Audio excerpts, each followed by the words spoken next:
Hi ಎಲ್ರಿಗೂ ನಮಸ್ಕಾರ. ನಾನು ಭೂಮಿಕಾ ಕನ್ನಡದಲ್ಲಿ ಕೆಮಿಸ್ಟ್ರಿ ಯೂಟ್ಯೂಬ್ ಚಾನಲ್ಗೆ ಎಲ್ರಿಗೂ ಕೂಡ ಸ್ವಾಗತ. ಎಲ್ಲರೂ ಚೆನ್ನಾಗಿದ್ದೀರಾ ಅಂತ ಹೇಳಿ ಭಾವಿಸ್ತೀನಿ. ಸೊ ಈಗ ಆಲ್ರೆಡಿ ಇಂಗ್ಲೀಷ್ ಎಕ್ಸಾಮ್ ಆಗಿರ್ಬೋದು, ಕನ್ನಡ ಎಕ್ಸಾಮ್ ಆಗಿರ್ಬೋದು, ಅದೇ ಥರ ಇವತ್ತು ಫಿಸಿಕ್ಸ್ ಎಕ್ಸಾಮ್ನು ಕೂಡ ಮಕ್ಕಳು ಮಾಡಿ ಬಂದಿದ್ದೀರಾ ಅಂತ ಹೇಳಿ ಭಾವಿಸ್ತೀನಿ.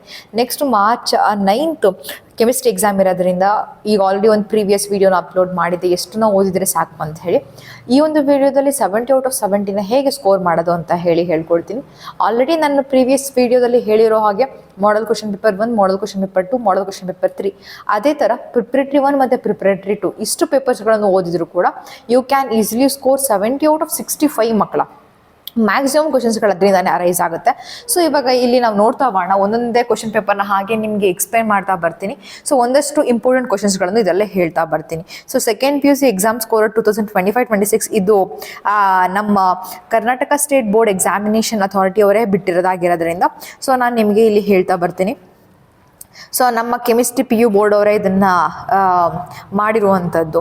ಸೊ ಫಸ್ಟ್ ಮಾಡಲ್ ಕ್ವಶನ್ ಪೇಪರ್ 1 ಅಂತ ಹೇಳಿ ಕನ್ಸಿಡರ್ ಮಾಡಬೇಕಾದ್ರೆ ವಿತ್ ನಾನು ನಿಮಗೆ ಆನ್ಸರ್ಸ್ ಶೀಟ್ಸಲ್ಲಿ ಇರುವಂತಹ ಆನ್ಸರ್ಸ್ಗಳನ್ನು ಎಕ್ಸ್ಪ್ಲೇನ್ ಮಾಡ್ತಾ ಬರ್ತೀನಿ. ಜಸ್ಟ್ ಒಂದೊಂದು ಎಕ್ಸಾಂಪಲ್ಸ್ಗಳನ್ನು ಕೊಡೋದ್ರ ಮೂಲಕ ಯಾವ ಥರ ಓದಬೇಕು ಅಂತ ಹೇಳಿ ಹೇಳ್ತೀನಿ. ಇಲ್ಲಿ ನೋಡಿ, ಫಸ್ಟ್ ಕ್ವಶನ್ ಅಂತ ಹೇಳಿ ಕೊಟ್ಟಿದ್ದಾನೆ, the mass percentage in terms of ಯಾವುದ್ರಲ್ಲಿ ಹೇಳ್ತಿದ್ದಾನೆ ನಾನು, W/W means nothing but in terms of weight or mass ಅಲ್ಲಿ ಹೇಳ್ತಿದ್ದಾನೆ. Glucose in water is 10% means ಅಂತ ಅಂದರೆ ನಮಗೆ ಗೊತ್ತು ಟೋಟಲ್ ಪರ್ಸೆಂಟೇಜ್ ಅಂತಂದರೆ ಎಷ್ಟು ಬಗ್ಗೆ ಮಾತಾಡ್ತೀವಿ, 100% ಬಗ್ಗೆ ಮಾತಾಡ್ತೀವಿ, ಕರೆಕ್ಟಾ? ಸೊ 100%ಅಲ್ಲಿ 10% ಏನು ಪ್ರೆಸೆಂಟ್ ಇದೆಯಂತೆ, ಗ್ಲೂಕೋಸ್ ಪ್ರೆಸೆಂಟ್ ಇದೆಯಂತೆ. ಹಂಗಾರೆ ಇನ್ನು ಉಳಿದಿರುವಂತಹ 90% ಏನಾಗಿರುತ್ತೆ, ವಾಟರ್ ಆಗಿರುತ್ತೆ. In terms of on mass ಅಂತ ಹೇಳ್ತಿರೋದ್ರಿಂದ ಮಾಸಿಂದು ನನ್ನ CGS ಯೂನಿಟ್ ಅಂತ ಹೇಳಿ ಕನ್ಸಿಡರ್ ಮಾಡಿದ್ರೆ ಗ್ರಾಮ್ಸ್. ಹಂಗಾದ್ರೆ 10 grams ಆಫ್ ಗ್ಲೂಕೋಸ್ ಪ್ರೆಸೆಂಟ್ ಇರುತ್ತೆ, ಯಾವುದರಲ್ಲಿ 90 grams of water. So total 100 grams of solutions ಅಂತ ಹೇಳಿ ಕರಿತೀವಿ. ಹಂಗಾದ್ರೆ so where 10 grams of glucose is acting as a solid which is present in small part, ತುಂಬ ಕಡಿಮೆ ಸಂಖ್ಯೆಯಲ್ಲಿ ಪ್ರೆಸೆಂಟ್ ಇದ್ದಾರೆ, ಅದನ್ನು ಸಾಲಿಡ್ ಪಾರ್ಟಿಕಲ್ಸ್ ಅಂತ ಹೇಳಿ ಕರಿತೀವಿ. ಲಾರ್ಜ್ ಪಾರ್ಟಿಕಲ್ಸ್ ಅಲ್ಲಿ ಪ್ರೆಸೆಂಟ್ ಇದ್ರೆ ಅದನ್ನ ಏನು ಹೇಳಿ ಕರಿತೀವಿ, ಸಾಲ್ವೆಂಟ್ ಅಂತ ಹೇಳಿ ಕರಿತೀವಿ. Where 90 grams of solvent is present. So total solution, salt solution ಅಂದರೆ ಗ್ಲೂಕೋಸ್ ಪ್ಲಸ್ ವಾಟರ್ ಅಥವಾ ಶುಗರ್ ಸೊಲ್ಯೂಷನ್ ಅಂತಲೂ ಕೂಡ ಕರಿಬೋದು. ಸೊ 90 + 10 ಟೋಟಲ್ ಗ್ರಾಮ್ಸ್ ಅಂತ ಹೇಳಿ ಹೇಳ್ಬೋದು. ಅದನ್ನೇ in terms of volume by volume ಅಂತ ಹೇಳಿ ಕ್ವಶನ್ ಕೇಳ್ತಿದ್ರೆ, ಸೊ 90 ml ಆಫ್ ವಾಟರ್ ಒಳಗಡೆ 10 ml ಆಫ್ ಗ್ಲೂಕೋಸ್ ಇದೆ ಅಂತ ಹೇಳಿ ಹೇಳ್ಬೋದು. ಸೊ ಈ ಥರ ಕ್ವಶನ್ಸ್ಗಳು ಅರೈಸ್ ಆಗ್ಬೋದು. ಎಲ್ಲ ಥರನೂ ನೀವು ಥಿಂಕ್ ಮಾಡಬೇಕಾಗುತ್ತೆ. ಸೊ ಇದೇ ಥರ ಬಹಳಷ್ಟು ಕ್ವಶನ್ಸ್ಗಳನ್ನು ಕೊಟ್ಟಿದ್ದೀನಿ. ಸ್ಯಾಂಡ್ ಮೇಯರ್ಸ್ ರಿಯಾಕ್ಷನ್ ಅಂತ ಹೇಳಿ ಕನ್ಸಿಡರ್ ಮಾಡಿದರೆ ಯೂಶಲಿ ರಿಯೇಜನ್ ಯಾವುದನ್ನು ಯೂಸ್ ಮಾಡಿರ್ತೀವಿ, CuCl2 in the presence of HCl.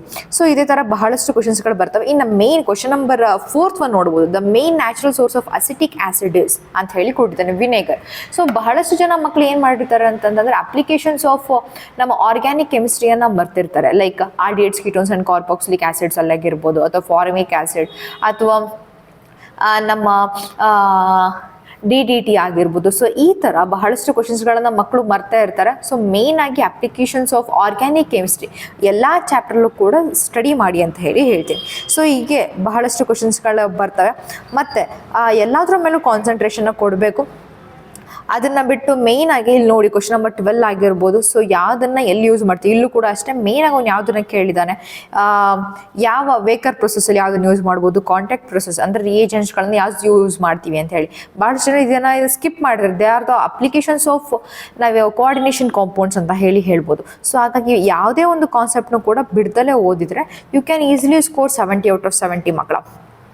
So ಹಿಂಗೆ ನೋಡ್ತಾ ಬರ್ಬೋದು, ಬಹಳಷ್ಟು ಕ್ವಶನ್ಸ್ಗಳು ಬರ್ತವೆ. Ma'am fill in the blanks ಯಾವುದನ್ನು ಓದೋದು ಅಂದರೆ ಇಲ್ಲಿರುವಂತಹ 5 ಪೇಪರ್ಸ್ಗಳನ್ನು ಓದಿದ್ರು ಕೂಡ ನಾನು ಹೇಳ್ತೀನಿ 70/65+ ಅಂತ ಪಕ್ಕ ಬಂದೇ ಬರುತ್ತೆ.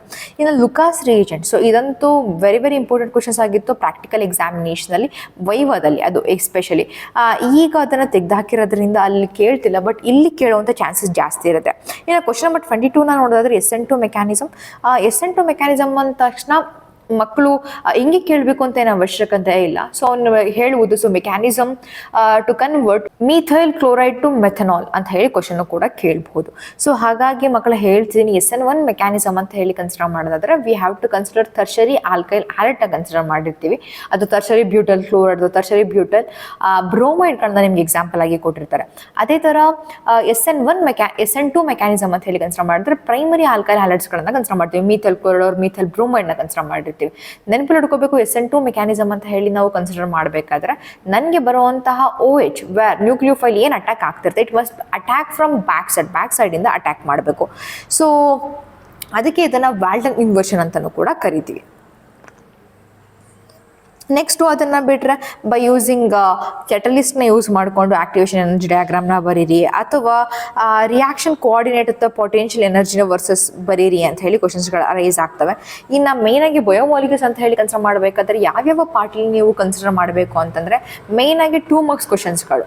What are reducing sugars, non reducing sugars with examples ಆಗಿರ್ಬೋದು, ಅಥವಾ ಪ್ರೋಟೀನ್ಸಲ್ಲಿ ಫೈಬರ್ಸ್ ಪ್ರೋಟೀನ್ಸ್ ಅಂದರೆ ಗ್ಲೋಬ್ಯುಲರ್ ಪ್ರೋಟೀನ್ಸ್ ಅಂದರೆ ವಿತ್ ಎಕ್ಸಾಂಪಲ್ಸ್ಗಳಾಗಿರ್ಬೋದು. ಮತ್ತು ಅವಾರ್ತ್ ಸ್ಟ್ರಕ್ಚರ್ಸ್ಗಳ ಮೇಲೆ ಮೇಯ್ನಾಗಿ ನೀವು ಕಾನ್ಸಂಟ್ರೇಷನ್ ಕೊಡಬೇಕು. ಯಾವ್ಯಾವುದು ಅಂದರೆ ಮಾಲ್ಟೋಸು, ಲ್ಯಾಕ್ಟೋಸು ಮತ್ತು ಸುಕ್ರೋಸ್ ಮೇಲೆ ಕಾನ್ಸಂಟ್ರೇಷನ್ ಜಾಸ್ತಿ ಕೊಡಬೇಕಾಗುತ್ತೆ. ಅದನ್ನು ಬಿಟ್ಟು ವೈಟಮಿನ್ಸ್ ಮತ್ತು ಹಾರ್ಮೋನ್ಸ್ ಮೇಲೆ ಬಹಳಷ್ಟು ಕಾನ್ಸಂಟ್ರೇಷನ್ನ ಕೊಡಿ. ಮತ್ತು ಯಾವ ಒಂದು ಅಮೈನೋ ಆ್ಯಸಿಡ್ಸ್ ಪ್ರೆಸೆಂಟ್ ಇದೆ ಅಂತ ಹೇಳಿ ಕ್ವಶನ್ಸ್ಗಳನ್ನ ರೈಸ್ ಆಗ್ತವೆ, ಅದರ ಮೇಲೂ ಕಾನ್ಸಂಟ್ರೇಷನ್ ನೀವು ಕೊಡಬೇಕಾಗುತ್ತೆ. ಇನ್ನು ಮೇನ್ ಕೋಆರ್ಡಿನೇಷನ್ ಕಾಂಪೌಂಡ್ಸ್ ಅಂತ ಹೇಳಿ ಕನ್ಸಿಡರ್ ಮಾಡಿದಾಗ 4 VBTಗಳಿದ್ದಾವೆ. 4 VBTಯಲ್ಲಿ 2 ಆಕ್ಟಾಹೆಡ್ರಲ್ ಕಾಂಪ್ಲೆಕ್ಸ್ ಆಗಿರ್ತವೆ, ಇನ್ನು ಒಂದು ಸ್ಕ್ವೇರ್ ಪ್ಲಾನರ್, ಇನ್ನೊಂದು ಟೆಟ್ರಾಹೆಡ್ರಲ್ ಕಾಂಪ್ಲೆಕ್ಸ್ ಆಗಿರುತ್ತೆ. ಮೀನ್ಸ್ 4 ಜನ ಇರೋದು 2 ಇರ್ತಾರೆ, 6 ಜನ ಇರೋರು 2 ಇರ್ತವೆ. ಸೊ ಸ್ಟ್ರಾಂಗ್ ಫೀಲ್ಡ್ ಲಿಗ್ಯಾಂಡ್ಸ್ ಬಂತು ಅಂದರೆ that inner orbital complex D ಅನ್ನೋದು ಫಸ್ಟ್ ಬರುತ್ತೆ. ನೆಕ್ಸ್ಟ್ ಅಕಸ್ಮಾತ್ ಏನಾದರೂ ಔಟರ್ ಆರ್ಬಿಟಲ್ ಕಾಂಪ್ಲೆಕ್ಸ್ ಅಂತ ನಾವು ಹೇಳಬೇಕಂದ್ರೆ they must be weak field ligands ಆಗಿರಬೇಕು. ನನ್ನ ಡಿ ಅನ್ನೋದು ಆಚೆ ಕಡೆ ಬಂದಿರುತ್ತೆ. ಇದು ಮೇಯ್ನ್ ಆಗಿ ಕಾನ್ಸಂಟ್ರೇಟ್ ಮಾಡಿರಬೇಕು. ನೋಡಿ ಆಲ್ರೆಡಿ 6 ಇದ್ದಾರೆ, ಸೊ 6 ಜನ ಇದ್ದರೆ ಪಕ್ಕ ಆಕ್ಟಾಹೆಡ್ರಲ್ ಆಗಿರ್ತಾರೆ. ಅದರಲ್ಲಿ ನೀವು ನೋಡಬೇಕು ಸ್ಟ್ರಾಂಗ್ ಫೀಲ್ಡ್ ಲಿಗ್ಯಾಂಡ್ ಆಗಿತ್ತು ಅಂದರೆ ಡಯಾಮ್ಯಾಗ್ನೆಟಿಕ್ ಆಗಿರ್ತಾರೆ, ವೀಕ್ ಫೀಲ್ಡ್ ಲಿಗ್ಯಾಂಡ್ ಆಗಿತ್ತು ಅಂದರೆ ಪ್ಯಾರಾಮ್ಯಾಗ್ನೆಟಿಕ್ ಇನ್ ನೇಚರ್ ಆಗಿರ್ತಾರೆ. ಇನ್ನು ಅದನ್ನು ಬಿಟ್ಟು ನೀವು ಕ್ರಿಸ್ಟಲ್ ಫೀಲ್ಡ್ ಸ್ಪ್ಲಿಟ್ಟಿಂಗ್ ಎನರ್ಜಿಯನ್ನು ಕಲಿಬೇಕಾಗುತ್ತೆ. ಟೆಟ್ರಾಹೆಡ್ರಲ್ ಕಾಂಪ್ಲೆಕ್ಸ್ ಮತ್ತು ಆಕ್ಟಾಹೆಡ್ರಲ್ ಕಾಂಪ್ಲೆಕ್ಸ್ ಇವೆರಡರ ಒಂದು ಕ್ವಶನ್ ಕಂಪಲ್ಸರಿ ಆಗಿರುತ್ತೆ. ಇನ್ನು ಜೊಮೆಟ್ರಿಕಲ್ ಐಸೋಮರಿಸಮ್ ಅಲ್ಲಿ ಸಿಸ್ಸು ಮತ್ತು ಟ್ರಾನ್ಸ್ ಆಗಿರ್ಬೋದು, ಅಥವಾ ಫೇಶಿಯಲ್ ಮತ್ತು ಮೆರಿಡಿಯೋನಲ್ಲಿ ಇಂಪಾರ್ಟೆಂಟ್ ಆಗಿರುತ್ತೆ, ಅದನ್ನು ನೋಡ್ಕೋಬೇಕಾಗುತ್ತೆ. ಇನ್ನು ಡಿ ಅಂಡ್ ಎಫ್ ಅಂತ ಹೇಳಿ ಕನ್ಸಿಡರ್ ಮಾಡಿದಾಗ ಲ್ಯಾಂಥನಾಯ್ಡ್ ಕಾಂಟ್ರಾಕ್ಷನ್ ಮತ್ತು ಅದ್ರ ಕಾನ್ಸಿಕ್ವೆನ್ಸಸ್ ಆಗಿರ್ಬೋದು, ಅಥವಾ ಗಿವ್ ರೀಸನ್ಸ್ ಕ್ವಶನ್ಸ್ಗಳು ಬರ್ಬೋದು. ಯಾಕೆ ಇವ್ರು ಕಲರ್ ತೋರಿಸ್ತಾರೆ, ಅಥವಾ Z1+2 ಯಾಕೆ ಕಲರ್ನ ತೋರಿಸಲ್ಲ, ವೈಟ್ ಈಸ್ ಕಲರ್ಲೆಸ್, ಬಿಕಾಸ್ ಯಾಕೆಂದ್ರೆ ಎಲೆಕ್ಟ್ರಾನ್ಸ್ಗಳೇ ಪ್ರೆಸೆಂಟ್ ಇಲ್ಲ, therefore they are colourless ಅಂತ ಹೇಳಿ ಕರಿತೀವಿ. ಅದನ್ನು ಬಿಟ್ಟು ಲೈಕ್ ಪ್ರಿಪ್ರೇಷನ್ ಆಫ್ KMnO4 ಆಗಿರ್ಬೋದು, ಅಥವಾ K2CR2O7 ಇದ್ರ ಮೇಲೆ ಕ್ವಶನ್ಸ್ಗಳು ಅರೈಸ್ ಆಗ್ತಾ ಹೋಗ್ತವೆ. ಸೊ ಹಿಂಗೆ ಬಹಳಷ್ಟು ಕ್ವಶನ್ಸ್ಗಳು ಬರ್ತವೆ. ಅದನ್ನು ಬಿಟ್ಟರೆ ಇನ್ನು ನಾವು ಎಲೆಕ್ಟ್ರೋಕೆಮಿಸ್ಟ್ರಿ H2O2 ಫ್ಯೂಯಲ್ಸ್ ಅಲ್ಲಿ ಆಗಿರ್ಬೋದು, ಅಥವಾ ಕೊರೋಷನ್ಸ್ ಮೇಲೆ ಆಗಿರ್ಬೋದು, ಅಥವಾ dry cell, SHE, Daniel cell ಇದ್ರ ಮೇಲೆ ಕ್ವಶನ್ಸ್ಗಳು ಬರ್ತವೆ. ಹಿಂಗೆ ನೋಡ್ತಾ ಹೋಗ್ಬೋದು. Next aldehydes, ketones and carboxylic acids ಅಂತ ಹೇಳಿ ಕನ್ಸಿಡರ್ ಮಾಡಿದ್ರೆ most of the naming reactions ಇರೋದು ಅಲ್ಲಿ. ಸೊ ಅದ್ರ ಮೇಲೆ ಕಾನ್ಸಂಟ್ರೇಷನ್ನ ಇಡಬೇಕಾಗುತ್ತೆ.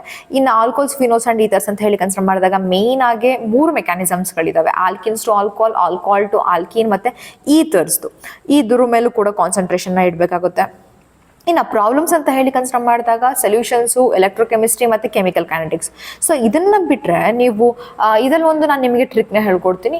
ಯಾವುದಾದ್ರೂ ಒಂದು ಚಾಪ್ಟರ್ನ ಯು ಕ್ಯಾನ್ ಈಸಿಲಿ ಸ್ಕಿಪ್. ಇಲ್ಲ ಮ್ಯಾಮ್ ನಮಗೆ ಆಗ್ತಿಲ್ಲ, ಆದರೂ ಕೂಡ ನನಗೆ ಪಾರ್ಟ್ ಇಯಲ್ಲಿ ಔಟ್ ಆಫ್ ಔಟ್ ಬೇಕೇ ಬೇಕು ಅಂತ ಅನಿಸಿತ್ತು ಅಂತಂದರೆ ಆವಾಗ ನೀವು you can concentrate only for 2. ಯಾವುದಾದ್ರೂ 2 ಚಾಪ್ಟರ್ನ ಇಟ್ಕೊಂಡು you can easily score 3 3s 9 marks. 4 ಕ್ವಶನ್ಗೆ ನೀವು ಅಲ್ಲಿಗೆ ಮ್ಯಾಕ್ಸಿಮಮ್ ರೆಡಿ ಆದಂಗೆ ಆಗಿರುತ್ತೆ. ಸೊ 4ಅಲ್ಲಿ you have to attend 3. So 3 attend ಮಾಡೋದ್ರಿಂದ ಸೊ 3 3s 9 ಮಾರ್ಕ್ಸ್ ಈಸಿಯಾಗಿ ಬರುತ್ತೆ.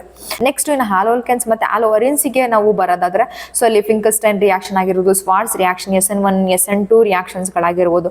ಸೊ ಇದ್ರ ಮೇಲೆಲ್ಲ ನೀವು ನೀಟಾಗಿ ಕಾನ್ಸಂಟ್ರೇಷನ್ ಇಡಬೇಕಾಗುತ್ತೆ. ಕೆಮಿಕಲ್ ಕೈನೆಟಿಕ್ಸಲ್ಲಿ ಆರ್ಡರ್ ಆಫ್ ಎ ರಿಯಾಕ್ಷನ್ ಆಗಿರ್ಬೋದು, ಅಥವಾ ಮಾಲಿಕ್ಯುಲಾರಿಟಿ ಆಫ್ ಎ ರಿಯಾಕ್ಷನ್ಸ್ ಆಗಿರ್ಬೋದು. ನೆಕ್ಸ್ಟು ಫಸ್ಟ್ ಆರ್ಡರ್ ರಿಯಾಕ್ಷನ್ ಮತ್ತು 0 order reaction, integrated reaction as well as half life period ಇದ್ರ ಮೇಲೆ ನೀವು ಕಾನ್ಸಂಟ್ರೇಷನ್ನ ಕೊಡಬೇಕಾಗುತ್ತೆ. ಸೊ ಇಲ್ಲಿ ನೋಡಿ ಇನ್ನೊಂದು ಕ್ವಶನ್ನ ಕೊಟ್ಟಿದ್ದಾನೆ. ಇಲ್ಲಿ 4 ಜನ ಇದ್ದಾರೆ. ಸೊ 4 ಜನ ಇದ್ದು ಅದು strong field ligand cyanide CN is a strong field ligand ಆಗಿರೋದ್ರಿಂದ ಪಕ್ಕ ಯಾರಾಗಿರ್ತಾರೆ ಹೇಳಿ, ಅವರು ಸ್ಕ್ವೇರ್ ಪ್ಲಾನರ್ ಜಾಮೆಟ್ರಿ ಆಗಿರ್ತಾರೆ. 4 ಜನ ಇದ್ದು. ಸೊ ಇವ್ರು 4 ಜನ ಇದ್ದಾರೆ, ಓಕೆ ಸ್ಟ್ರಾಂಗ್ ಫೀಲ್ಡ್ ಲಿಗ್ಯಾಂಡ್ ಆಗಿದ್ದಾರೆ ಅಂದ್ರೆ ಯಾರು ಡಯಾಮ್ಯಾಗ್ನೆಟಿಕ್ ಇನ್ ನೇಚರ್. 4 ಜನ ಇದ್ದಾರೆ DsP2 ಹೈಬ್ರಿಡೈಸೇಷನ್. ಅದರಲ್ಲಿ ಅಕಸ್ಮಾತ್ ವೀಕ್ ಫೀಲ್ಡ್ ಲಿಗ್ಯಾಂಡ್ ಆಗಿತ್ತು ಅಂದರೆ sp3 ಹೈಬ್ರಿಡೈಸೇಷನ್ ಆಗಿರುತ್ತೆ. ಪ್ಯಾರಾಮ್ಯಾಗ್ನೆಟಿಕ್ ನೇಚರ್ ಟೆಟ್ರಾಹೆಡ್ರಲ್ ಜಾಮೆಟ್ರಿ ಆಗಿರುತ್ತೆ.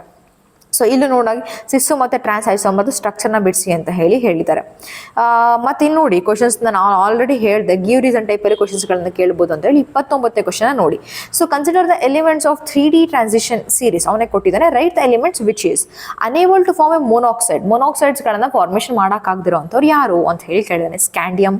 ನೆಕ್ಸ್ಟ್ ಅದೇ ಥರ having positive nought value, electrode potential value ಯಾರಿಗಾಗಿರುತ್ತೆ ಅಂತಂದರೆ ಕಾಪರಿಗೆ. ನೆಕ್ಸ್ಟ್ ಅದೇ ಥರ a base reagent of Ziegler catalyst use to manufacture polythene ಅಂತ ಹೇಳಿ ಕನ್ಸಿಡರ್ ಮಾಡಿದಾಗ ಟೈಟಾನಿಯಂ. ಸೊ ಇದೇ ಕ್ವಶನ್ನು ಕೂಡ they can ask from coordination ಕಾಂಪೌಂಡ್ಸಿನ ಅಪ್ಲಿಕೇಶನ್ಸಲ್ಲೂ ಕೂಡ ಇದನ್ನು ಕೇಳಬಹುದಾಗಿರುತ್ತೆ. ಸೊ ಈ ಥರ ಬಹಳಷ್ಟು ಕ್ವಶನ್ಸ್ಗಳು ಇಂಪಾರ್ಟೆಂಟು. ಇನ್ನೂ ನಮಗೆ ಲೈಕ್ ಮ್ಯಾಮ್ ಏನು ಲಾಗ್ ಮತ್ತು ಆ್ಯಂಟಿ ಲಾಗ್ನ ಕ್ಯಾಲ್ಕುಲೇಟ್ ಮಾಡೋಕ್ಕೆ ಬರ್ತಿಲ್ಲ ಅಥವಾ ಯಾವುದೋ ಒಂದು ರಿಯಾಕ್ಷನ್ನ ಬರೆಯೋಕ್ಕೆ ಬರ್ತಿಲ್ಲ ಅಂತಂದರೆ ಯು ಕ್ಯಾನ್ ಈಸಿಲಿ ಕಮೆಂಟ್. ನಾನು ನಿಮಗೆ ಯಾವುದೇ ಕ್ವಶನ್ಸ್ಗಳು ಡೌಟ್ ಇತ್ತು ಅಂತಂದರೆ ನಾನು ನಿಮಗೆ ನೆಕ್ಸ್ಟ್ ವೀಡಿಯೋದಲ್ಲಿ ಬೇಕಾದ್ರೆ ಸಾಲ್ವ್ ಮಾಡ್ಕೊಡ್ತೀನಿ. ನಾನು ಆಲ್ರೆಡಿ ಹೇಳಿದೆ ಅಲ್ವಾ, ಸೊ ಅಲ್ಲಿ ಮಾಲ್ಟೋಸ್ನ ಕೇಳಿದ್ರು, ಈ ಕ್ವಶನ್ ಪೇಪರ್ಲಿ ಲ್ಯಾಕ್ಟೋಸ್ ಸ್ಟ್ರಕ್ಚರ್ ಅವಾರ್ಧ ಸ್ಟ್ರಕ್ಚರ್ನ ಬಿಡಿಸಿ ಅಂತ ಹೇಳಿದ್ದಾನೆ. ಓಕೆ ಮ್ಯಾಮ್ ಇವನ್ನ ಬಿಡ್ಸೋಕ್ಕೂ ಕೂಡ ನಮಗೆ ಕಷ್ಟ ಆಗ್ತಿದೆ ಅಂತಂದರೆ ಅದನ್ನು ಕೂಡ ವೀಡಿಯೋನ ಬೇಕಾದ್ರೆ ಮಾಡ್ಕೊಡ್ತೀನಿ, ಯಾವ ಥರ ಈಸಿಯಾಗಿ ಮಾಲ್ಟೋಸು, ಲ್ಯಾಕ್ಟೋಸ್ ಮತ್ತು ಸುಕ್ರೋಸ್ನ ನೆನಪಲ್ಲಿ ಇಟ್ಕೊಳ್ಳೋದು ಅಂತ ಹೇಳಿ. ಇನ್ನು ಆರ್ಗ್ಯಾನಿಕ್ ಕೆಮಿಸ್ಟ್ರಿ ಅಂದರೆ ದಯವಿಟ್ಟು ವೈಟ್ ಮಾಡೋಕ್ಕೆ ಹೋಗ್ಬೇಡಿ ಮಕ್ಕಳ. ಏನಾದರೂ ಡೌಟ್ ಇತ್ತಾ, ಪ್ರೈಮರ್ ಟೈಮನ್ ಆಗಿರ್ಬೋದು, ಕೋಲ್ ಬೇಸ್ ರಿಯಾಕ್ಷನ್ ಆಗಿರ್ಬೋದು, ಗೆಟರ್ಮನ್ ಕಾಚ್ ಅಥವಾ ಬರೀ ಗೆಟರ್ಮನ್ ರಿಯಾಕ್ಷನ್, ಎಟಾರ್ಡ್ ರಿಯಾಕ್ಷನ್, ಸ್ಟೀಫನ್ಸ್ ರಿಯಾಕ್ಷನ್, ಈ ಥರ ರಿಯಾಕ್ಷನ್ಸಲ್ಲಿ ಏನಾದ್ರು ಡೌಟ್ ಇತ್ತು ಅಂತಂದರೆ ಯು ಕ್ಯಾನ್ ಈಸಿಲಿ ಅಪ್ರೋಚ್, ನಾನು ನಿಮಗೆ ಸಾಲ್ವ್ ಮಾಡಿ ಕೊಡ್ತೀನಿ. ಅದೇ ಥರ ಇನ್ನೊಂದ್ಸಲ ಹೇಳ್ತೀನಿ, ಲಾಗು ಮತ್ತು ಆ್ಯಂಟಿ ಲಾಗಲ್ಲಿ ಫೈಂಡ್ ಔಟ್ ಮಾಡೋಕ್ಕೂ ಕಷ್ಟ ಅಂತಂದರೆ ನಾನು ನಿಮಗೆ ಹೇಳ್ಕೊಡ್ತೀನಿ. ಅದೇ ಥರ ಬಹಳಷ್ಟು ಮಕ್ಕಳುಗಳು ನನ್ನನ್ನು ಕೇಳಿದ್ದಾರೆ, ಮ್ಯಾಮ್ ಆರ್ ವ್ಯಾಲ್ಯೂನ ಎಕ್ಸಾಮಲ್ಲಿ ಕೊಟ್ಟಿರ್ತಾರ ಅಂತ ಹೇಳಿ. ಇಲ್ಲ, ಆರ್ ವ್ಯಾಲ್ಯೂನ ಯಾವುದೇ ಕಾರಣಕ್ಕೂ ಕೊಡಲ್ಲ. So it is a universal gas constant value which is having a value 8.314 Kelvin kilojoule per mole ಆಗಿರುತ್ತೆ. ಸೊ ಇದನ್ನು ಅಪ್ಲೈ ಮಾಡ್ಕೊಂಡು ನೀವೇ ಮಾಡಬೇಕಾಗುತ್ತೆ. ಇದೊಂದು ಕ್ವಶನ್ ಮಕ್ಕಳು ತುಂಬ ಜನ ಕೇಳಿದ್ರು, 9th question. So for the given reaction 2A plus 3B of C gives rise to P, the correct rate of the reaction is. ನೆನಪಲ್ಲಿ ಇಟ್ಕೋಬೇಕು ಮಕ್ಕಳು ಯಾವತ್ತೂ ಕೂಡ. ಸೊ ರಿಯಾಕ್ಟೆಂಟ್ ಅಂತ ಹೇಳಿ ಕನ್ಸಿಡರ್ ಮಾಡಿದಾಗ it is always decreasing with respect to time. ಅದೇ product ಅಂತ ಹೇಳಿ ಕನ್ಸಿಡರ್ ಮಾಡಿದಾಗ it will increases with respect to time. So concentration of reactant decrease ಆಗ್ತಿರೋದ್ರಿಂದ it will be represented by negative sign. So ಆ ಥರ concentration of the product increase ಆಗ್ತಿರೋದ್ರಿಂದ it will be represented by positive sign. ಪ್ರತಿಯೊಂದು ರಿಯಾಕ್ಟೆಂಟ್ಸ್ಗಳು ಯಾರೆಲ್ಲ involve ಆಗ್ತಿರ್ತಾರೆ ಪ್ರತಿಯೊಬ್ಬರಿಗೂ ಕೂಡ we have to differentiated it separately. ಅದರ ನಂಬರ್ ಆಫ್ ಮೋಲ್ಸ್ ಏನು ಕೊಟ್ಟಿರ್ತಾರೆ ಅದನ್ನು 1 ಡಿವೈಡೆಡ್ ಬೈ ಆಫ್ ಸಮಥಿಂಗ್ ಆಗಿ ಬರೀಬೇಕು. ಇಲ್ಲಿ 2A ಅಂತ ಹೇಳಿ ಕೊಟ್ಟಿದ್ದಾರಲ್ವಾ, so 1 divided by 2 must be written in negative sign. D into concentration of A divided by dt ಮಾಡ್ತೀವಿ. ನೆಕ್ಸ್ಟ್ ಇಸ್ ಈಕ್ವಲ್ ಟು ಆಗ್ತೀರಾ, but since it is an reactant minus 1 divided by 3 D into concentration of B divided by dt ಮಾಡ್ತೀವಿ. Is equal to ma'am already 1/2 ಆಗಿ ಕೊಟ್ಟಿದ್ದಾರಲ್ವಾ, ಮತ್ತು ಇದನ್ನು ಕೂಡ ಅಷ್ಟೇ 1/2 ನಾವು 1 divided by 1/2 ಅಂತಂದರೆ denominator will goes to where numerator. So ಅವಾಗ 2 into ಅಂದರೆ -2 into concentration of C divided by D T ಅಂತ ಹೇಳಿ ಮಾಡ್ತೀವಿ. So since there is no ಪ್ರಾಡಕ್ಟನ್ನು ಕೂಡ ಯಾರು ಕೂಡ ಕೊಟ್ಟಿಲ್ಲ ಒಂದು ಸ್ಪೀಷೀಸ್ನ, ಹಾಗಾಗಿ ಬರೆಯೋಕ್ಕೆ ಹೋಗ್ತಿಲ್ಲ. ಆದರೆ ಮ್ಯಾಮ್ ಇಲ್ಲಿ ಎಲ್ಲೂ ಕೂಡ ಅದರ ಆಪ್ಷನ್ ಇಲ್ವಲ್ಲ ಅಂತ ಹೇಳಿದರೆ, since there is an LCM 2ನ LCM ಆಗಿದ್ದು ಕನ್ಸಿಡರ್ ಮಾಡಿದ್ರೆ 2ನ ಫಸ್ಟಲ್ಲಿ ಕ್ಯಾನ್ಸಲ್ ಮಾಡ್ತೀನಿ. ಹಾಗಾಗಿ ಎ ಅಂದರೆ A with respect to a reacting ಸ್ಪೀಷೀಸಲ್ಲಿ ಯಾವ ನಂಬರ್ ಆಫ್ ಮೋಲ್ಸು ಕೂಡ ಇಲ್ಲ. ಅದೇ ವಿತ್ ರೆಸ್ಪೆಕ್ಟ್ ಟು ಬಿ ಅಂತ ಹೇಳಿ ಕನ್ಸಿಡರ್ ಮಾಡೋದಾದರೆ ಸೊ 2 divided by 3 ಆಗ್ತಾರೆ. ನೆಕ್ಸ್ಟು 1 divided by 2 ಇದ್ದಿದ್ದು 2 ಆಗಿತ್ತಲ್ವಾ, ಸೊ ಅವಾಗ 2 2s are 4 ಮಲ್ಟಿಪ್ಲೈ ಮಾಡ್ತೀವಿ. therefore -4 D into concentration of C divided by dt. So ಹಾಗಾಗಿ ಆಪ್ಷನ್ ಎ ಆಗುತ್ತೆ. ಮತ್ತು ತುಂಬ ಜನ ಮಕ್ಕಳು ಸ್ಕಿಪ್ ಮಾಡ್ತಿರ್ತಾರೆ, SI ಯೂನಿಟ್ಸ್ಗಳು ಏನು ಕಲಿಲಿಲ್ಲ ಅಂದರೂ ಆಗುತ್ತೆ ಅಂತ ಹೇಳಿ. ಆದರೆ ಮಲ್ಟಿಪಲ್ ಚಾಯ್ಸ್ ಕ್ವಶನಲ್ಲಿ ನಿಮಗೆ ಕ್ವಶನ್ಸ್ಗಳನ್ನು ಕೇಳ್ತಾನೆ, ದಯವಿಟ್ಟು ಅದ್ರ ಮೇಲೆ ಕಾನ್ಸಂಟ್ರೇಷನ್ನ ಇಡಬೇಕಾಗುತ್ತೆ ಮಕ್ಕಳು.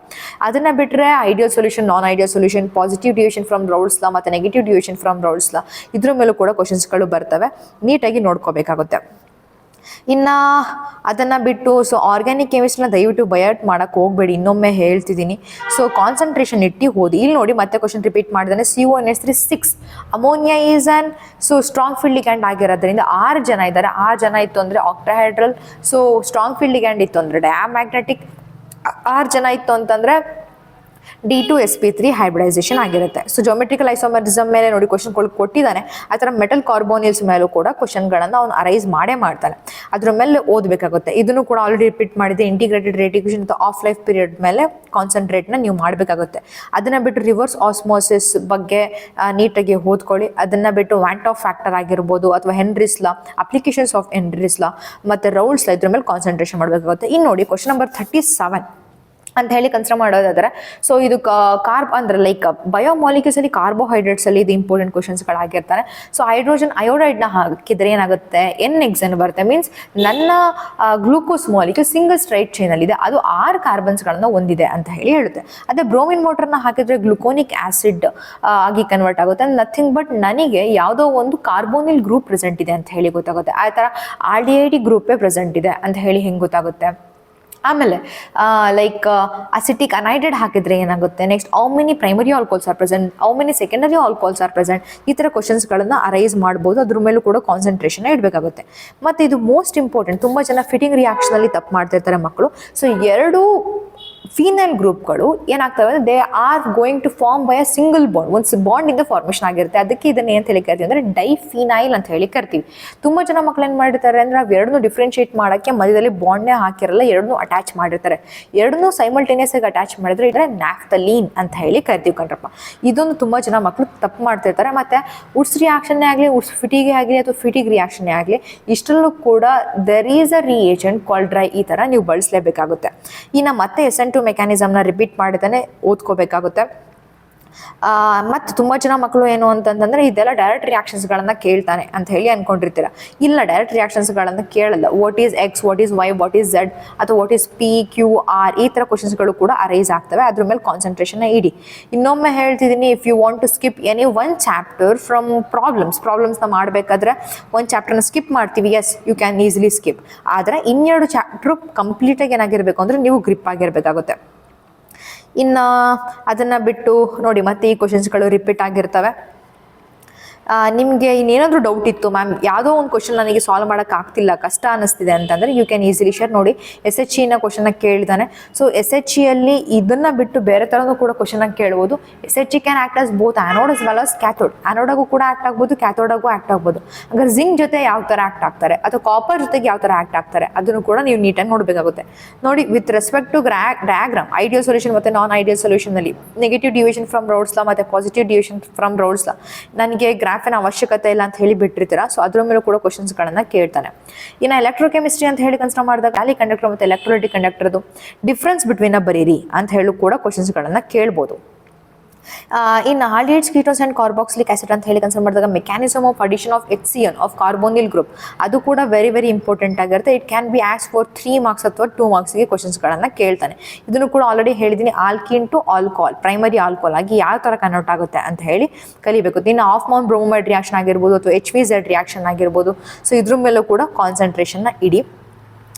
ನೋಡಿ, ಇಲ್ಲೂ ಕೂಡ ಆಲ್ರೆಡಿ ಹೇಳಿದೆ, ಅಸಿಟಿಕ್ ಅನೈಡ್ರೇಟ್ ಜೊತೆಗೆ ಟ್ರೀಟ್ ಮಾಡಿದ್ರೆ ಗ್ಲೂಕೋಸ್ ಪೆಂಟಾ ಅಸಿಟೇಟ್ ಫಾರ್ಮೇಷನ್ ಆಗುತ್ತೆ ಅಂತಂದರೆ how many secondary alcohols are present ಅಥವಾ ಎಷ್ಟು OH ಗ್ರೂಪ್ಗಳು ಪ್ರೆಸೆಂಟ್ ಇದ್ದಾವೆ ಅನ್ನೋದನ್ನ ಇಲ್ಲಿ ನಮಗೆ ಹೇಳ್ಕೊಡ್ತಾ ಹೋಗ್ತಾರೆ. ಸೊ ನೆಕ್ಸ್ಟ್ ಅದನ್ನು ಬಿಟ್ಟರೆ ಕಪ್ಲಿಂಗ್ ರಿಯಾಕ್ಷನ್ ಆಗಿರ್ಬೋದು ಅಥವಾ of Mann bromide reaction already ಹೇಳಿದ್ದೀನಿ. ಕಪ್ಲಿಂಗ್ ರಿಯಾಕ್ಷನ್ಸ್ಗಳು ಇಲ್ಲಿ NH ಅಂದರೆ ಅನಿಲಿನ ಕೂಡ ಯೂಸ್ ಮಾಡ್ಕೊಂಡು ಮಾಡ್ಬೋದು ಅಥವಾ ಈಗ ಫಿನಾಲ್ನ ಕೂಡ ಯೂಸ್ ಮಾಡಿಕೊಂಡು ನಾವು ಮಾಡ್ಬೋದಾಗಿರುತ್ತೆ. ಪ್ರಾಬ್ಲಮ್ಸ್ನೂ ಕೂಡ ಅಷ್ಟೇ ಕಾನ್ಸಂಟ್ರೇಟ್ ಇಟ್ಟು ಓದಿ. ಯಾವುದಾದ್ರೂ ಡೌಟ್ ಇತ್ತು ಅಂತಂದರೆ ಈಸಿಯಾಗಿ ಶೇರ್ ಮಾಡ್ಕೊಳ್ಳಿ, ನಾನು ನಿಜವಾಗ್ಲೂ ನಿಮಗೆ ಹೇಳ್ಕೊಡ್ತೀನಿ. ಮತ್ತು ತುಂಬ ಜನ ಮಕ್ಕಳು ನೋಡಿ ಇಲ್ಲಿ ನಾವು ಯಾಕೆ ಗ್ರಾಫ್ಗಳನ್ನು ಕಲಿಬೇಕು, ಏನು ಅವಶ್ಯಕತೆ ಇಲ್ವಲ್ಲ ಅಂತ ಅಂದ್ಕೊಂಡಿರ್ತೀರ.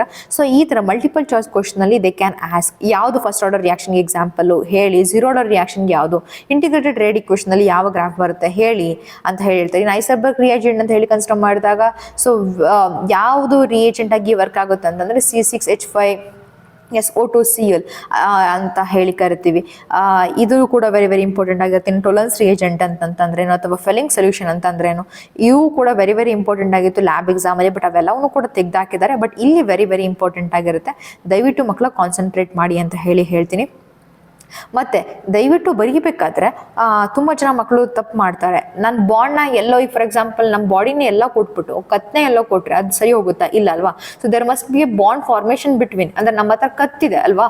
ಸೊ ಆ ಕತ್ತು ಫಾರ್ಮೇಷನ್ ಆಗ್ತಿದೆ ಅಂತಂದ್ರೆ ಏನಕ್ಕೆ ಹೆಲ್ಪ್ ಮಾಡ್ತಿದೆ? ನನ್ನ ಬಾಡಿ ತಲೆಗೆ ಏನಾಗಬೇಕು ಅವೆರಡು ನಡುವೆ there must be a link. ಹಂಗೆ ಇಲ್ಲೂ ಕೂಡ ನೀವೆಲ್ಲೋ ಬಾಂಡ್ನ ಹಾಕಿ ಇನ್ನೆಲ್ಲೋ ಬರಿತೀನಿ ಅಂತಂದ್ರೆ ಅದು ಸರಿ ಹೋಗಲ್ಲ. ಮತ್ತು ಯಾರಿಗೆ ಬಾಂಡ್ನ ಮಾಡಬೇಕು ಅವ್ರಿಗೆ ಬಾಂಡ್ ಮಾಡಬೇಕು. ಫಾರ್ ಎಕ್ಸಾಂಪಲ್ ನಮಗೆ ಗೊತ್ತು hydrogen has a capacity to form bond how many? So only 1. ಅದೇ ಕಾರ್ಬನ್ ಅಂತ ಹೇಳಿ ಕನ್ಸಿಡರ್ ಮಾಡಿದಾಗ it has a valency of 4. Oxygen ಅಂತ ಹೇಳಿ ಕನ್ಸಿಡರ್ ಮಾಡಿದಾಗ 2. ಈ ವ್ಯಾಲೆನ್ಸಿಗಳನ್ನು ಬರೀಬೇಕಾದ್ರೆ ಮೇಯ್ನಾಗಿ ಆರ್ಗ್ಯಾನಿಕ್ ಕೆಮಿಸ್ಟ್ರಿಯಲ್ಲಿ ಕಾನ್ಸಂಟ್ರೇಟ್ನ ಮಾಡಬೇಕು. ನಮಗೆ ಮಾರ್ಕ್ಸ್ ಬರುತ್ತೆ ಅಂತ ಅನ್ಕೊಂಡಿರ್ತೀರ, ಬಟ್ ತುಂಬ ಜನದ ಮಾರ್ಕ್ಸ್ ಇಲ್ಲೇ ಹೋಗುತ್ತೆ. ನಾನು ಆಲ್ರೆಡಿ ಹೇಳಿದೆ ಆಕ್ಟಾಹೈಡ್ರಲ್ ಕಾಂಪ್ಲೆಕ್ಸ್ ಕ್ರಿಸ್ಟಲ್ ಫೀಲ್ಡ್ ಸ್ಪ್ಲಿಟ್ಟಿಂಗಲ್ಲಿ ಕೇಳ್ಬೋದು ಅಂತ ಹೇಳಿದ್ದು, ಟೆಟ್ರಾಹೈಡ್ರಲ್ ಕೇಳ್ಬೋದು ಅಂತ ಹೇಳಿದ್ದೆ. ಸೊ ಇಲ್ಲಿ ಆಕ್ಟಾಹೈಡ್ರಲ್ ಕಾಂಪ್ಲೆಕ್ಸ್ಗಳನ್ನ ಕೇಳಿದ್ದಾರೆ. ಇನ್ನು KMnO4 ಆಗಿರ್ಬೋದು ಅಥವಾ K2Cr2O7 ಇದ್ರ ಮೇಲೆಲ್ಲವೂ ಕೂಡ ಕಾನ್ಸಂಟ್ರೇಟ್ ಮಾಡಿ. ಆ್ಯಂಡ್ ಮೇಯ್ನ್ ಆಗಿ ಮೆಟಲ್ ಕಾರ್ಬೋನಿಲ್ಸ್ ಮೇಲೆ ಕಾನ್ಸಂಟ್ರೇಟ್ ಮಾಡ್ರಪ್ಪ, ದಯವಿಟ್ಟು ಮಿಸ್ ಮಾಡೋಕ್ಕೆ ಹೋಗ್ಬೇಡಿ. ಇನ್ನು H2O2 ಫ್ಯೂಯಲ್ ಸೆಲ್ಲು ಅಥವಾ dry cell, SHE Daniel cell ಇದ್ರ ಮೇಲೆ ಕ್ವಶನ್ಸ್ಗಳು ಅರೈಸ್ ಆಗೇ ಆಗ್ತವೆ. ಇನ್ನು ಐಡಿಯಲ್ ಸೊಲ್ಯೂಷನ್ ಮತ್ತು ನಾನ್ ಐಡಿಯಲ್ ಸೊಲ್ಯೂಷನ್ ಬಗ್ಗೆ ಆಗಿರ್ಬೋದು. ಮತ್ತು ಇದು ವೆರಿ ವೆರಿ ಇಂಪಾರ್ಟೆಂಟ್. ಸೊ ಇದನ್ನು ನೀವು ಆಲ್ರೆಡಿ ಓದಿರ್ತೀರ. ಸೊ ಕೋಲ್ ರ್ಯಾಶ್ ಲಾ ಆಗಿರ್ಬೋದು, ಅಥವಾ ನಾನು ಏನು ಮಾಡ್ತೀನಿ, ಸ್ಟ್ರಾಂಗ್ ಎಲೆಕ್ಟ್ರೋಲೈಟ್ ಅಥವಾ ವೀಕ್ ಎಲೆಕ್ಟ್ರೋಲೈಟ್ನ I am going to consider with conductivity ಜೊತೆಗೆ ಕಂಪೇರ್ ಮಾಡೋಣ, ಅಥವಾ ಮೋಲರ್ ಕಂಡಕ್ಟಿವಿಟಿ ಜೊತೆಗೆ ಕಂಪೇರ್ ಮಾಡೋಣ ಅಂತ ಹೇಳಿ ವಿ ಹ್ಯಾವ್ ಎ ಗ್ರಾಫ್. ಕರೆಕ್ಟಾ? ಸೊ ಸಿಂಗಲ್ ಸ್ಟ್ರೈಟ್ ಲೈನ್ ಬಂತು ಅಂತಂತಂದರೆ ಸ್ಟ್ರಾಂಗ್ ಎಲೆಕ್ಟ್ರೋಲೈಟ್ನ ಇಂಡಿಕೇಟ್ ಮಾಡುತ್ತೆ. ನನಗೆ ಕರು ಥರ ಇತ್ತು ಅಂದ್ರೆ ವೀಕ್ ಎಲೆಕ್ಟ್ರೋಲೈಟ್ನ ಇಂಡಿಕೇಟ್ ಮಾಡುತ್ತೆ. ಸೊ ಇದನ್ನು ನೆನಪಲ್ಲಿ ಇಟ್ಕೊಂಡಿರ್ಬೇಕು. ಈ ಥರನೂ ಕ್ವಶನ್ಸ್ಗಳನ್ನ ಕೇಳ್ಬೋದು. ನಾವೇನು ಅನ್ಕೊಂಡಿರ್ತೀವಿ, ಬರೀ ಥಿಯರಿ ಪಾರ್ಟ್ನ ಓದ್ಕೊಂಡು ಹೋಗಿರ್ತೀವಿ. ಹೆಂಗಾದ್ರೂ ಒಂದು ಕ್ವಶನ್ಸ್ಗಳನ್ನ ಅರೈಸ್ ಮಾಡ್ಬೋದು. ಹಾಗಾಗಿ ಎಲ್ಲ ಥರನೂ ಕೂಡ maximum we have to think and answer. ಇನ್ನು ಪ್ರಿಪ್ರೇಷನ್ ಆಫ್ ಕೀಟೋನ್ ಅಂತ ಹೇಳಿ ಕನ್ಸಿಡರ್ ಮಾಡಿದಾಗ ನಮಗೊತ್ತು ಗ್ರಿಗ್ನಾರ್ಡ್ ರಿಯೇಜೆಂಟಿಂದ ಪ್ರಿಪೇರ್ ಮಾಡಬಹುದು, ಅಥವಾ ಕ್ಯಾಡ್ಮಿಯಂ ಕ್ಲೋರೈಡಿಂದ ಪ್ರಿಪೇರ್ ಮಾಡ್ಬೋದು. ಸೊ ಈ ಥರ ಬಹಳಷ್ಟು ಕ್ವಶನ್ಗಳು ಬರ್ತದೆ. ಫ್ರಿಡಲ್ ಕ್ರಾಫ್ಟ್ ಅಸೈಲೇಷನ್ ರಿಯಾಕ್ಷನ್ ಅಥವಾ ಆಲ್ಕೈಲೇಷನ್ ರಿಯಾಕ್ಷನಿಂದನೂ ಕೂಡ we have to prepare ketones. So ಹಾಗಾಗಿ ಇದ್ರ ಮೇಲೆಲ್ಲ ನೆನಪಲ್ಲಿ ಇಟ್ಕೊಂಡ್ರಿ. ಇನ್ನು ಅದನ್ನು ಬಿಟ್ಟು Gabriel phthalimide synthesis very very important. So ಇದನ್ನು ನೀಟಾಗಿ ತಿಳ್ಕೊಬೇಕಾಗುತ್ತೆ. Because we are going to prepare primary amines. So primary ಅಮೈನ್ಸ್ಗಳನ್ನು ಪ್ರಿಪೇರ್ ಮಾಡ್ತಾ ಇರ್ತೀವಿ. Grignard reagent. ಸೊ ಗ್ರಿಗ್ನಾರ್ಡ್ ರಿಯೇಜೆಂಟ್ನ ಕಾರ್ಬನ್ ಡೈಆಕ್ಸೈಡ್ ಜೊತೆಗೆ ಯೂಸ್ ಮಾಡಿದಾಗ V are going to form ಏನ ಫಾರ್ಮೇಷನ್ ಮಾಡ್ಬೋದು, ಕಾರ್ಬಾಕ್ಸಿಲಿಕ್ ಆ್ಯಸಿಡ್ನ ಫಾರ್ಮೇಷನ್ ಮಾಡಬಹುದು. Very very important. ಸೊ ಇನ್ನು ಕ್ಲೆಮನ್ಸನ್ ರಿಡಕ್ಷನ್ನು, ರೋಸನ್ಮನ್ ರಿಡಕ್ಷನ್ ರಿಯಾಕ್ಷನ್, ಸೊ ಈ ಥರ ಎಲ್ಲವೂ ಕೂಡ ನೀವು ಓದ್ತಾ ಬರಬೇಕಾಗುತ್ತೆ. ಸೊ ಇಷ್ಟು model question paper may be ನಿಮ್ಮ ಹತ್ರ ಇರುತ್ತೆ ಅನ್ಕೋತೀನಿ. ಅಕಸ್ಮಾತ್ ಇಲ್ಲ ಅಂತಂದರೆ ನಾನು ನಿಮಗೆ ಇದನ್ನು ಲಿಂಕ್ ಮೂಲಕ ಕಳಿಸಿರ್ತೀನಿ. So you can easily download it. ಅದನ್ನು ಬಿಟ್ಟು ಡಿ ಆ್ಯಂಡ್ ಎಫ್ ಬ್ಲಾಕ್ ಎಲಿಮೆಂಟ್ಸಲ್ಲಿ ಮ್ಯಾಗ್ನೆಟಿಕ್ ಮೊಮೆಂಟ್ನು ಕೂಡ ಕ್ಯಾಲ್ಕುಲೇಟ್ ಮಾಡೋಕೊಡ್ಬೋದು. ಸೊ ಹೇಗೆ ಮ್ಯಾಗ್ನೆಟಿಕ್ ಮೊಮೆಂಟ್ನ ಕ್ಯಾಲ್ಕುಲೇಟ್ ಮಾಡೋದು? By using mu is equal square root of n into n+2 Bohr magneton ಆಗಿರುತ್ತೆ. Your n is the number of unpaired electrons. So ನೀವು unpaired ಎಲೆಕ್ಟ್ರಾನ್ಸ್ನ ಹೇಗೆ ಕ್ಯಾಲ್ಕುಲೇಟ್ ಮಾಡೋದು ಅಂತಂದರೆ, ಅವ್ನು ಯಾವ ಆಕ್ಸಿಡೇಷನ್ ಸ್ಟೇಟ್ನ ಕೊಟ್ಟಿರ್ತಾನೆ, ಅಲ್ಲಿ ತಲೆ ಮೇಲೆ ಯಾವ ಚಾರ್ಜ್ನ ಕೊಟ್ಟಿರ್ತಾನೆ, ಅಷ್ಟು ನಂಬರ್ ಆಫ್ ಎಲೆಕ್ಟ್ರಾನ್ಸ್ನ ನೀವೇನು ಮಾಡಬೇಕು, ಅದ್ರದ್ದು ಅಟಾಮಿಕ್ ನಂಬರಿಂದ ಮೈನಸ್ ಮಾಡಬೇಕು. ಸೊ ಮೈನಸ್ ಮಾಡಿದ ತಕ್ಷಣ ನಿಮಗೆ ಯಾರು ಪೇರಪ್ ಆಗಿದಾರಾ ಅಥವಾ ಅನ್ಪೇರಪ್ ಆಗಿದಾರಾ by using Pauli's exclusion principle ಆಗಿರ್ಬೋದು, ಅಥವಾ ಆಫ್ಬಾ ಪ್ರಿನ್ಸಿಪಲ್ ಆಗಿರ್ಬೋದು, ಅದು Hund's rule of maximum multiplicity. ಇಷ್ಟು ರೂಲ್ನು ಅಪ್ಲೈ ಮಾಡಿದ್ರೆ you can easily find out unpaired electrons ಇದಾರಾ ಅಥವಾ ಇಲ್ವಾ ಅಂತ ಹೇಳಿ. ಅನ್ಪೇರ್ಡ್ ಎಲೆಕ್ಟ್ರಾನ್ಸ್ ಇದ್ದಾರೆ ಅಂತಂದರೆ ಅಲ್ಲಿ ಒಂದಷ್ಟು ವ್ಯಾಲ್ಯೂಸ್ ಬರುತ್ತೆ, ಅಥವಾ ಅನ್ಪೇರ್ಡ್ ಎಲೆಕ್ಟ್ರಾನ್ಸ್ ಇಲ್ಲ ಅಂದರೆ 0 ಬೋರ್ ಮ್ಯಾಗ್ನೆಟನ್ ಬರುತ್ತೆ. ಸೊ ಇದೆಲ್ಲವೂ ಕೂಡ ನೆನಪಲ್ಲಿ ಇಟ್ಕೊಂಡಿರ್ಬೇಕಾಗುತ್ತೆ ಕಣ್ರಪ್ಪ. ಸೊ ಇಷ್ಟು ಮ್ಯಾಕ್ಸಿಮಮ್ ಎಲ್ಲ ಪಾಯಿಂಟ್ಸ್ಗಳನ್ನು ಇದರಲ್ಲಿ ಕವರ್ ಮಾಡಿದ್ದೀನಿ. ಸೊ ನಿಮಗೆ ಏನಾದರೂ ಡೌಟ್ ಇತ್ತು, ಮ್ಯಾಮ್ ಇಲ್ಲ ಈ ಚಾಪ್ಟರ್ಗೆ ಎಷ್ಟು ಬರುತ್ತೆ, ನೆಕ್ಸ್ಟ್ ಚಾಪ್ಟರ್ಗೆ ಎಷ್ಟು ಬರುತ್ತೆ, ಈ ಥರ ಏನಾದರೂ ಡೌಟ್ ಇತ್ತು ಅಂತಂದರೆ you can easily clarify with comments. ನೀವು ಕಮೆಂಟ್ಸ್ ಮಾಡಿ, ನಾನು ನಿಮಗೆ ಪ್ರತಿಯೊಂದಕ್ಕೂ ಕೂಡ ಆನ್ಸರ್ ಕೊಡ್ತೀನಿ. ಇನ್ನೊಂದ್ಸಲ ಹೇಳ್ತೀನಿ, ಲಾಗು ಮತ್ತು ಆ್ಯಂಟಿ ಲಾಗ್ ನಿಮಗೆ ಮಾಡೋಕ್ಕೆ ಬರ್ತಿಲ್ಲ, ಹೇಗೆ ಫೈಂಡ್ ಔಟ್ ಮಾಡೋದು ಅಂತ ಹೇಳಿ ಗೊತ್ತಾಗ್ತಿಲ್ಲ ಅಂತಂದರೆ ನಾನು ನಿಜವಾಗ್ಲೂ ಹೇಳ್ಕೊಡ್ತೀನಿ, ಕಮೆಂಟ್ಸಲ್ಲಿ ತಿಳಿಸಿ ಅಂತ ಹೇಳ್ತಾ ಈ ವಿಡಿಯೋನ ಇಲ್ಲಿಗೆ ಮುಗಿಸ್ತಿದ್ದೀನಿ. ಸೊ ನಿಮಗೇನಾದರೂ ಈ ವಿಡಿಯೋ ಇಷ್ಟ ಆಗಿತ್ತು ಅಂತಂದರೆ ದಯವಿಟ್ಟು ನೀವು ನೋಡಿ ಬೇರೆಯವರು ಕೂಡ ಶೇರ್ ಮಾಡೋದನ್ನ ಮರಿಬೇಡಿ ಅಂತ ಹೇಳ್ತಾ, ಮತ್ತು ಇಷ್ಟನ್ನು ಓದಿದ್ರು ಕೂಡ you can easily score 70 out of 65+ ಅಂತೂ ಪಕ್ಕ ಬಂದೇ ಬರುತ್ತೆ. ಇಲ್ಲ ಮ್ಯಾಮ್ ನಾವು 70 ಔಟ್ ಆಫ್ 70 ತೆಗಿಲೇಬೇಕು ಅಂತಂದರೆ ಬೋರ್ಡಿಂದನೇ, ನಮ್ಮ KA ಬೋರ್ಡಿಂದನೇ ಬಹಳಷ್ಟು ಮಲ್ಟಿಪಲ್ ಚಾಯ್ಸ್ ಕ್ವಶನ್ಸ್ಗಳಿರುವಂತಹ PDF ಬಿಟ್ಟಿದ್ದಾನೆ. ಅದನ್ನು ಕೂಡ ನಾನು ನಿಮಗೆ ವಿಡಿಯೋದಲ್ಲಿ ಹಾಕ್ತೀನಿ. ನೆಕ್ಸ್ಟ್ ವಿಡಿಯೋದಲ್ಲಿ ಅವಶ್ಯಕತೆ ಇತ್ತು ಅಂತಂದರೆ you can easily ask and approach me. So ನಾನು ಕಮೆಂಟ್ಸಲ್ಲಿ ತಿಳಿಸಿ ಆಮೇಲೆ ನಾನು ವಿಡಿಯೋನ ಅಪ್ಲೋಡ್ ಮಾಡ್ತೀನಿ ಅಂತ ಹೇಳ್ತಾ ಈ ವಿಡಿಯೋನ ಇಲ್ಲಿಗೆ ಮುಗಿಸ್ತೀನಿ. Thank you so much.